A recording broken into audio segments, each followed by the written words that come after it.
நீங்க தப்பா நினைக்கலன்னா ஒண்ணு சொல்லட்டுமா? சொல்லுங்க. சும்மாவே அந்த கண்ணை பாக்குறது கஷ்டங்க. அந்த ஐலைனர் மையெல்லாம் வைக்காதீங்க.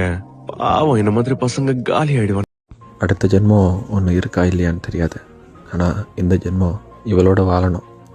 இவ கூட மட்டும்தான் வாழணும். இவளை மாதிரி என் மேலே அன்பை காட்டுறதுக்கு யாரும் கிடைக்க மாட்டாங்க.